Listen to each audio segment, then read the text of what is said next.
குழந்தைங்களே, போன வீடியோவில் அகலிகை சாப விமோசனம் பற்றி சொன்னேன்.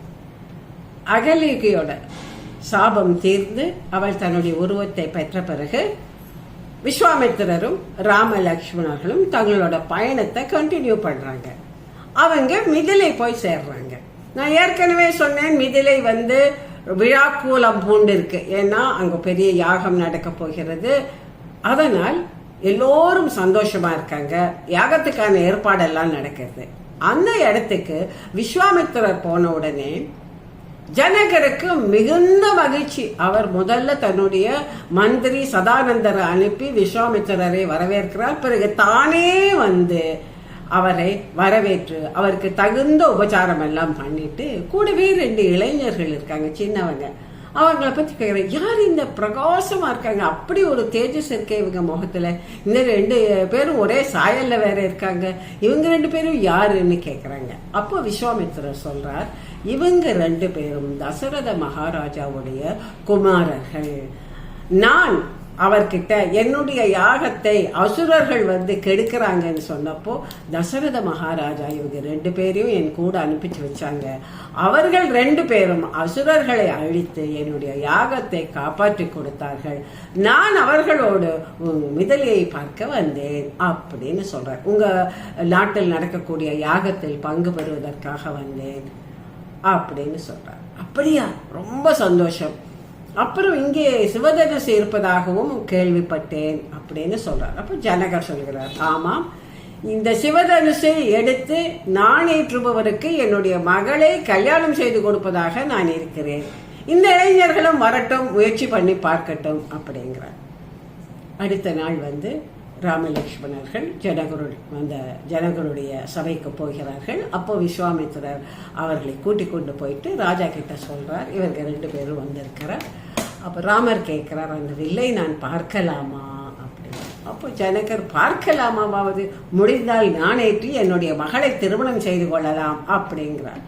அப்ப அந்த வில்லை கொண்டு வர சொல்றாங்க. ஒரு பெரிய இரும்பு பெட்டியில அந்த வில்லை வச்சு, அது ரொம்ப அலங்காரமா பண்ணியிருக்க அந்த பெட்டி, அதை பல 100 சேவகர்கள் சேர்ந்து இழுத்துட்டு வராங்க. இழுத்துட்டு அந்த பெட்டியை ராமர் முன்னாடி வைக்கிறாங்க.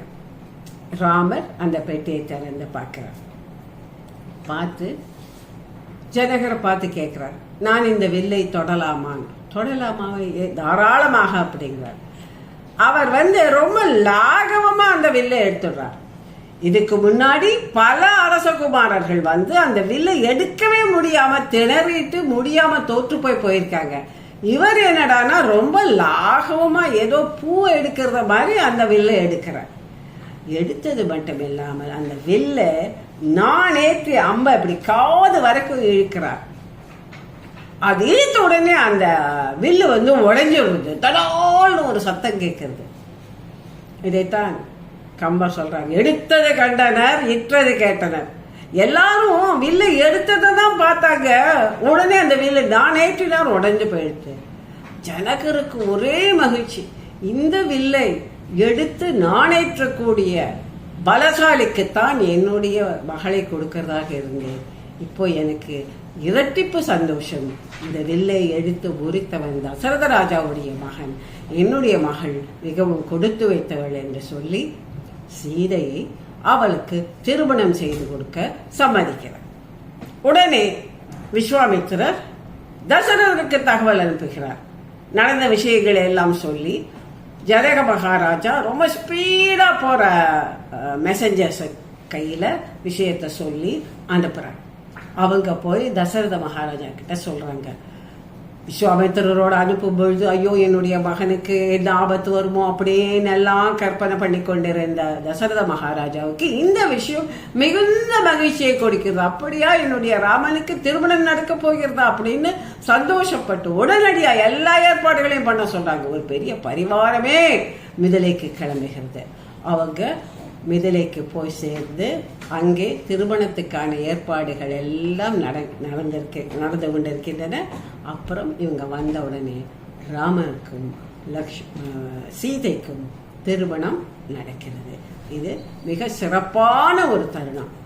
ராமாயணத்தில் மிக ராமாயணத்திலும் வால்மீகி ராமாயணத்திலும் கம்ப ராமாயணத்திலும் இந்த நிகழ்வை மிக அருமையாக கொண்டாடி எழுதியிருப்பார்கள்.